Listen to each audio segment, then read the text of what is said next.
নমস্কার বন্ধুরা, গল্প সংকলনে তোমাদের সকলকে স্বাগত। আশা করি সকলেই খুব ভালো আছো। আমার আজকের গল্প চন্দ্রনাথ, লিখেছেন তারাশঙ্কর বন্দ্যোপাধ্যায়। গল্পটি সাহিত্য সঞ্চয়ন নামক বইটি থেকে নেওয়া হয়েছে। শুরু করছি গল্প চন্দ্রনাথ। সার্কুলার রোডের সমাধি ক্ষেত্র হইতে বাহির হইয়া চন্দ্রনাথের কথাই ভাবিতে ভাবিতে বাড়ি ফিরিলাম। কত কথা মনে হইতেছে। দীর্ঘ এতদিনের জীবন ইতিহাসের মধ্যে কয়টি পৃষ্ঠায় চন্দ্রনাথ গভীর রাত্রির মধ্য গগনচারী কালপুরুষ নক্ষত্রের মতো দীপ্তিতে পরিধিতে প্রদীপ্ত ও প্রধান হইয়া আছে। কালপুরুষ নক্ষত্রের সঙ্গে চন্দ্রনাথের তুলনা করিয়া আমার আনন্দ হয়। ওই নক্ষত্রটির খড়গধারী ভীমকায় আকৃতির সঙ্গে চন্দ্রনাথের আকৃতির যেন একটা সাদৃশ্য আছে। এমনই দৃপ্ত ভঙ্গিতে সেও আপনার জীবনের কক্ষপথে চলিয়াছে। একদিনও পিছনে ফিরিয়া চাহিল না, ক্ষণিক বিশ্রাম করিল না। যাহাকে কুক্ষিগত করিবার অভিপ্রায়ে তাহারে উন্মত্ত যাত্রা, তাহাকে আজও পাইল না, তবু সে চলিয়াছে। সঙ্গে সঙ্গে আরো একজনকে মনে পড়িতেছে, হিরুকে। চন্দ্রনাথ, হিরু, আমি সহপাঠী। আরো একজনকে মনে পড়িতেছে, চন্দ্রনাথের দাদা নিশানাথ বাবুকে। কেমন করিয়া যে এই তিনজন একই সময়ে ক্ষুদ্র একটি গ্রামের মধ্যে আসিয়া পড়িয়াছিলাম বলিতে পারি না, কিন্তু বিস্ময় প্রকাশ করিব না। আগ্নেয়গিরির গর্ভের মধ্যে কল্পনাতীত বিচিত্র সমাবেশে যত কিছু প্রলয়ঙ্কর দাহ বস্তু সমাবিষ্ট হয় কি করিয়া? এও হয়তো সেই বিচিত্র সমাবেশ। ঘরে কেহ নাই। টেবিলের উপর টেবিল ল্যাম্পটা অকম্পিত প্রদীপ্ত জ্যোতিতে জ্বলিতেছে। আলোকিত কক্ষের মধ্যে একা বসিয়া চন্দ্রনাথ, হিরু ও নিশানাথকে ভাবিতেছি। সম্মুখে দেওয়ালে বিলম্বিত বড় আয়নাটির মধ্যে আমারই প্রতিবিম্ব আমার দিকে চিন্তাকুল নেত্রে চাহিয়া বসিয়া আছে। অলিক কায়াময় ছায়া, তবু সে আমার এই স্মৃতি স্মরণে বাধা দিয়া তাহারই দিকে আমাকে আকর্ষণ করিতেছে। আলোটা নিভাইয়া দিলাম। মুহূর্তে ঘরখানা প্রগাঢ় অন্ধকারে ভরিয়া উঠিল। অতীতের রূপ এই অন্ধকার। আলোকিত যে দিবসটি অবসান হইয়া তমসা পারাবারের মধ্যে ডুব দিল, আর সে তো আলোকিত প্রত্যক্ষের মধ্যে ফেরে না। তাই অন্ধকারের মধ্যে তাহাকে খুঁজিতেছি। সে দেখা দিল। অন্ধকারের মধ্যে সুস্পষ্ট রূপ পরিগ্রহ করিয়া সম্মুখে দাঁড়াইল কিশোর চন্দ্রনাথ। দীর্ঘাকৃতি, সবল সুস্থ দেহ, নির্ভীক দৃষ্টি কিশোর। অসাধারণ তাহার মুখাকৃতি। প্রথমেই চোখে পড়ে চন্দ্রনাথের অদ্ভুত মোটা নাক। সামান্য মাত্র চাঞ্চল্যেই নাসিকা প্রান্ত স্ফীত হইয়া ওঠে। বড় বড় চোখ, চওড়া কপাল, আর সেই কপালের ঠিক মধ্যস্থলে শিরায় রচিত এক ত্রিশূল চিহ্ন। এই কিশোর বয়সেও চন্দ্রনাথের ললাটে শিরার চিহ্ন দেখা যায়। সামান্য উত্তেজনায় রক্তের চাপ ঈষৎ প্রবল হইলেই নাকের ঠিক উপরেই মধ্য ললাটের ওই ত্রিশূল চিহ্ন মোটা হইয়া ফুলিয়া ওঠে। সঙ্গে সঙ্গে হেডমাস্টার মহাশয়কে মনে পড়িতেছে। শীর্ণ দীর্ঘকায় শান্ত প্রকৃতির মানুষটি। ওই যে বোর্ডিং এর ফটকের সম্মুখেই চেয়ার বেঞ্চের আসন পাতিয়া বসিয়া আছেন। হুকাটি হাতে ধরাই আছে। চিন্তাকুল বিমর্ষ নেত্রে আমাকে বলিলেন, লরু, তুমি একবার জেনে এসো তো চন্দ্রনাথ কি বলে। দুর্দান্ত চন্দ্রনাথের আঘাতে সমস্ত স্কুলটা চঞ্চল বিক্ষুব্ধ হইয়া উঠিয়াছে। প্রাইজ ডিস্ট্রিবিউশনের সময় চন্দ্রনাথ প্রাইজ প্রত্যাখ্যান করিয়া পত্র দিয়াছে। সেকেন্ড প্রাইজ সে গ্রহণ করিতে চায় না। সে আজ পর্যন্ত কখনো সেকেন্ড হয় নাই। তাহার কথা অবহেলা করিতে পারিলাম না। চন্দ্রনাথের কাছেই গেলাম। দারিদ্র জীর্ণ স্বল্পালোকিত চন্দ্রনাথের ঘরখানার মধ্যে চন্দ্রনাথ বসিয়া আপন মনে কি লিখিতেছিল। তাহার কাছে গিয়া দাঁড়াইলাম। সে লিখিতেই থাকিল, কোনো অভ্যর্থনা করিল না। সে তাহার স্বভাব নয়। আমি নিজেই বসিয়া প্রশ্ন করিলাম, কি লিখছিস? লিখিতে লিখিতেই চন্দ্রনাথ উত্তর দিল, ইউনিভার্সিটির এক্সামিনের রেজাল্ট তৈরি করছি, কে কত নম্বর পাবে তাই দেখছি। তাহার কথা শুনিয়া আশ্চর্য হইয়া গেলাম। চন্দ্রনাথ আরো খানিকটা লিখিয়া কাগজখানা আমার সম্মুখে ফেলিয়া দিয়া বলিল, দেখ। কাগজটায় চোখ বুলাইতেছিলাম। চন্দ্রনাথ বলিতেছিল, আমার যদি 550 কি তার বেশি ওঠে তবে স্কুলের এই রেজাল্ট হবে, মানে 2টো ফেল, অমিয় আর শ্যামা, তাছাড়া সব পাস হবে। আর আমার যদি 525-এর নিচে হয় তবে 10টা ফেল। তুই তাহলে 3rd ডিভিশনে যাবি। বেশ মনে পড়িতেছে তাহার কথা শুনিয়া রাগ হইয়াছিল। এই দাম্ভিকটা যেন ফেল হয়, এ কামনাও বোধহয় করিয়াছিলাম। চন্দ্রনাথ হাসিয়া বলিল, তুই বোধহয় রাগ করছিস, কিন্তু অনুপাতের আঙ্কিক নিয়মে যার মূল্য যতবার কষে দেখবে একই হবে। একের মূল্য কমে সকলের কমবে। This is mathematics. আমি এবার কথাটা পারিব ভাবিতেছিলাম, কিন্তু সে হইল না।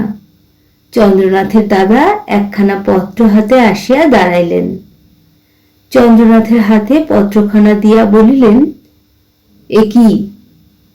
পত্রখানার ওপর দৃষ্টি বুলাইয়া চন্দ্রনাথ অসংকোচে বলিল, আমি সেকেন্ড প্রাইজ রিফিউজ করেছি।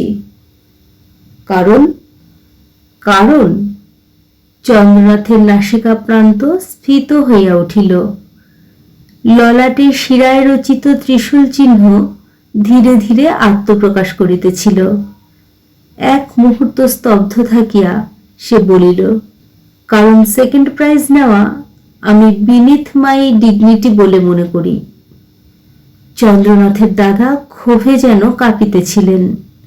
বহু কষ্টে আত্মসংবরণ করিয়া তিনি বলিলেন, কথাটা বলতে তোমার লজ্জায় বাঁধল না?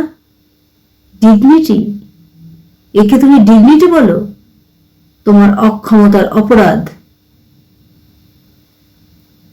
বাধা দিয়া চন্দ্রনাথ বলিল, তুমি জানো না দাদা। কি জানি না? জানবারেতে আছে কি? স্কুলের সেক্রেটারির ভাইপো ফার্স্ট হয়েছে, সে আমারই সাহায্যে হয়েছে। আর ওর যে প্রাইভেট মাস্টার, স্কুলের অ্যাসিস্ট্যান্ট টিচার, তিনি কি বলবো, প্রশ্নপত্র ছাত্রটির কাছে গোপন রাখেননি। তারও ওপর উত্তর বিচারের সময় ইচ্ছাকৃত ভুলও করেছেন তিনি, এবং আরো 2-1 চন্দ্রনাথের দাদার মুখ দিয়া কথা সরিতেছিল না। ভদ্রলোক নির্বিরোধী শান্ত প্রকৃতির মানুষ। তিনি অবাক হইয়া চন্দ্রনাথের মুখের দিকে চাহিয়া রহিলেন। চন্দ্রনাথ বলিল, অঙ্কের পরীক্ষার দিন সে আমায় মিনতি করলে। আমি তাকে 3টে অঙ্ক আমার খাতা থেকে টুকতে দিলাম। মাস্টার পূর্বে বলে দেওয়া সত্ত্বেও সে সময় তার মনে ছিল না। চন্দ্রনাথের দাদা গম্ভীর এবং ধীর কণ্ঠস্বরে বলিলেন, তোমার সঙ্গে তর্ক করে ফল নেই। তুমি ওই পত্র প্রত্যাখ্যান করে ক্ষমা চেয়ে হেডমাস্টার মহাশয়কে পত্র লেখো, বুঝলে? চন্দ্রনাথ বলিল, না। কঠোরতর স্বরে চন্দ্রনাথের দাদা বলিলেন, তোমায় করতে হবে। না না। চন্দ্রনাথের দাদা যেন বিস্ময়ে অভিভূত হইয়া গেলেন। এবার না, করবে না? ভদ্রলোকের কণ্ঠস্বর এবার কাঁপিতেছিল। না। কিছুক্ষণ নীরবে দাঁড়াইয়া থাকিয়া চন্দ্রনাথের দাদা বলিলেন, তোমার বৌদি বলতো, আমি বিশ্বাস করিনি, কিন্তু তুমি এত দূর স্বাধীন হয়েছ।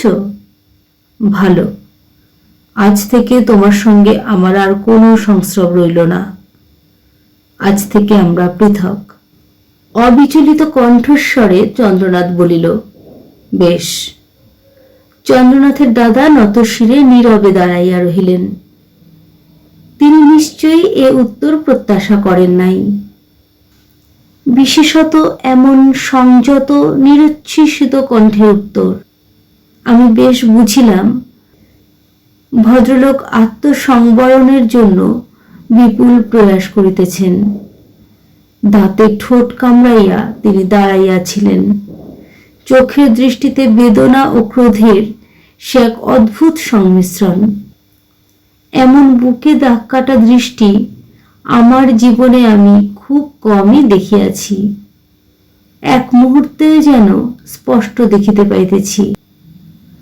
দাদা মুখ তুলিয়া সম্মুখের জানালার ভিতর দিয়া আখড়ার তমাল গাছটার দিকে চাহিলেন। কাকের কোলাহল চলিয়াছে সেখানে। তাহাকে দেখিয়া আমার বড় কষ্ট হইল।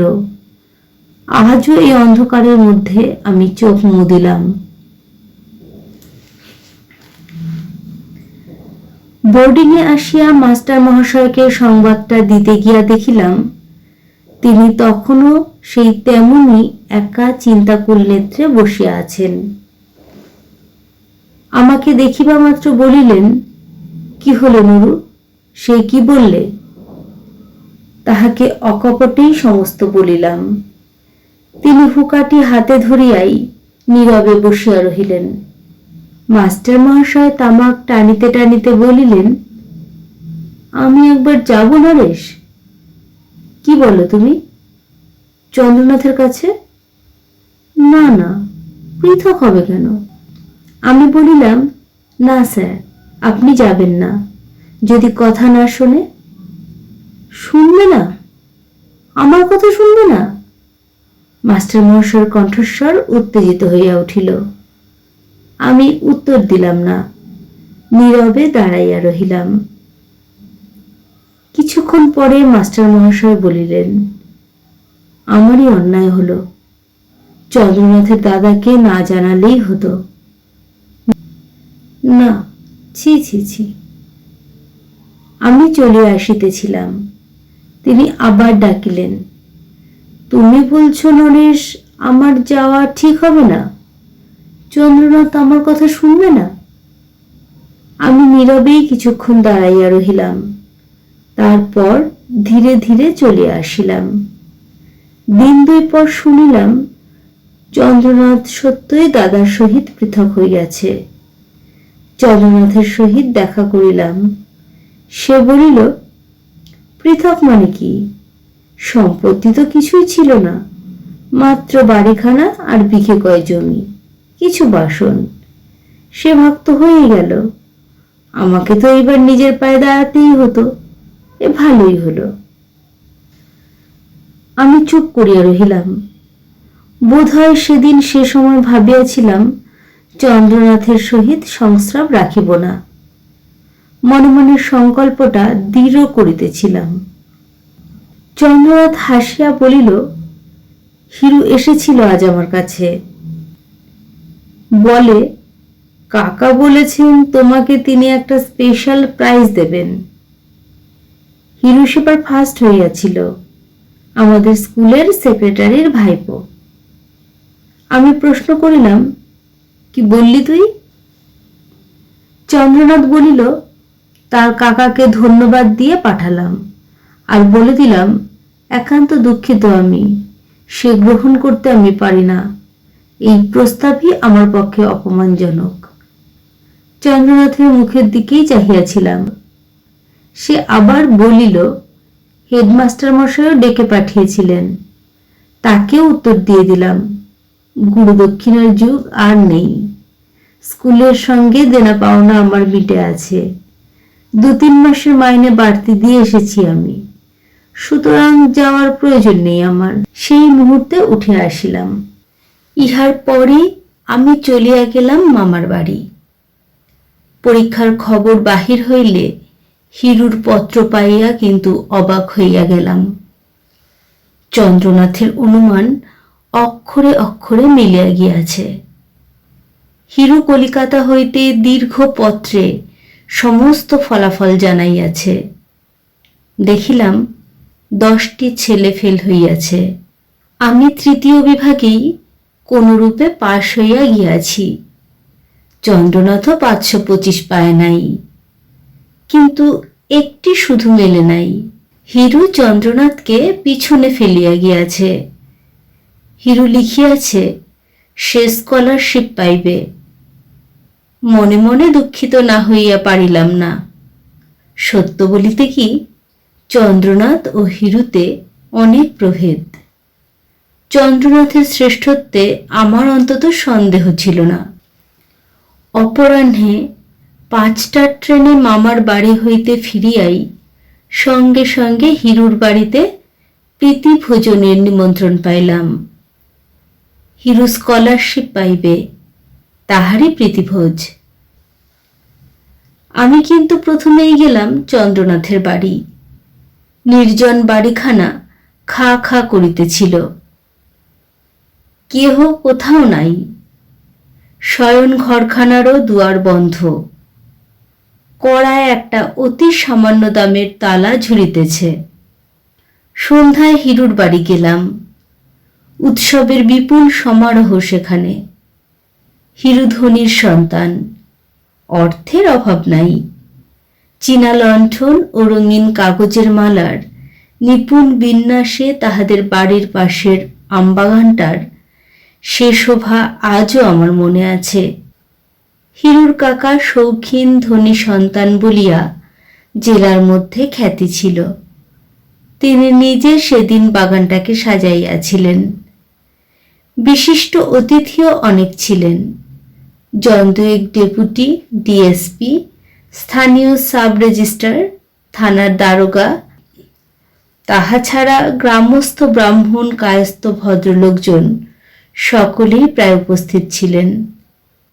হিরুকে স্পষ্ট মনে পড়িতেছে।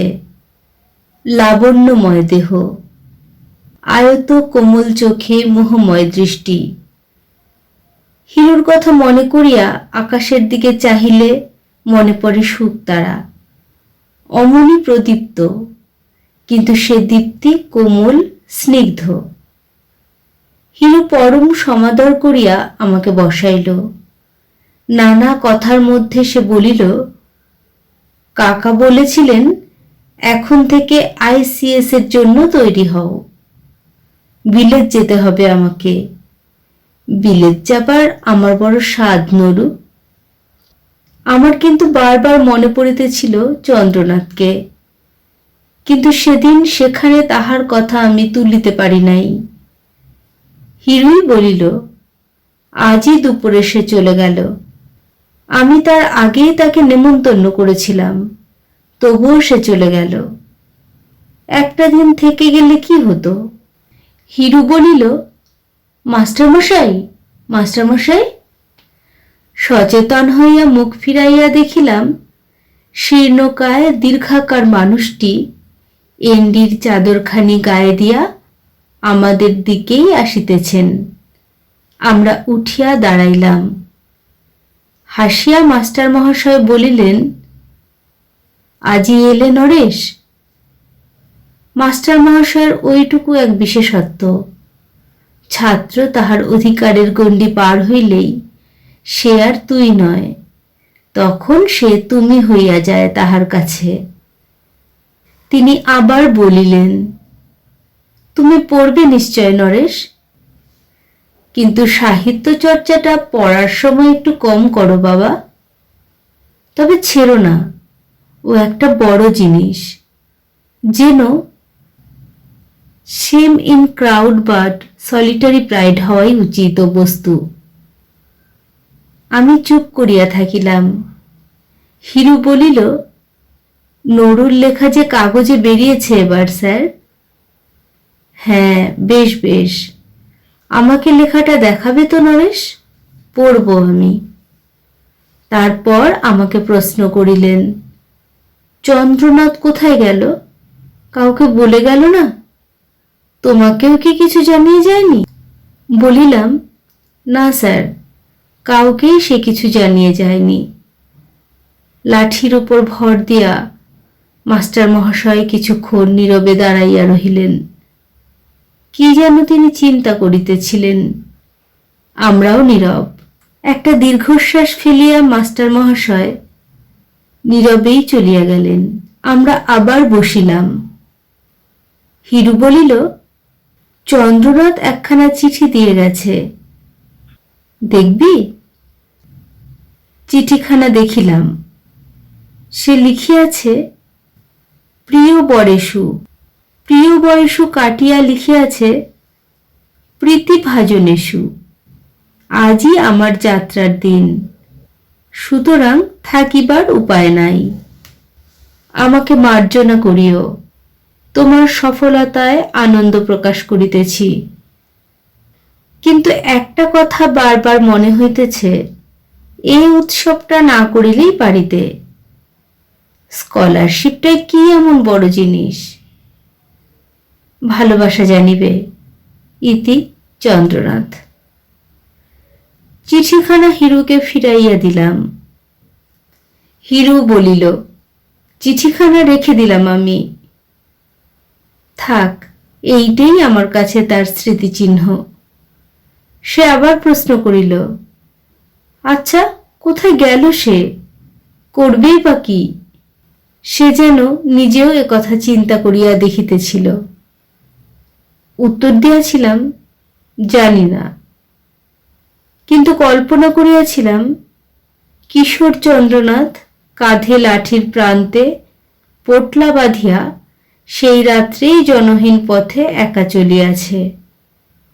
দুই পাশে ধীর মন্থর গতিতে প্রান্তর যেন পিছনের দিকে চলিয়াছে। মাথার উপরে গভীর নীল আকাশে ছায়াপথ, পার্শ্বে কালপুরুষ নক্ষত্র সঙ্গে সঙ্গে চলিয়াছে। শেষ হলো গল্প চন্দ্রনাথ।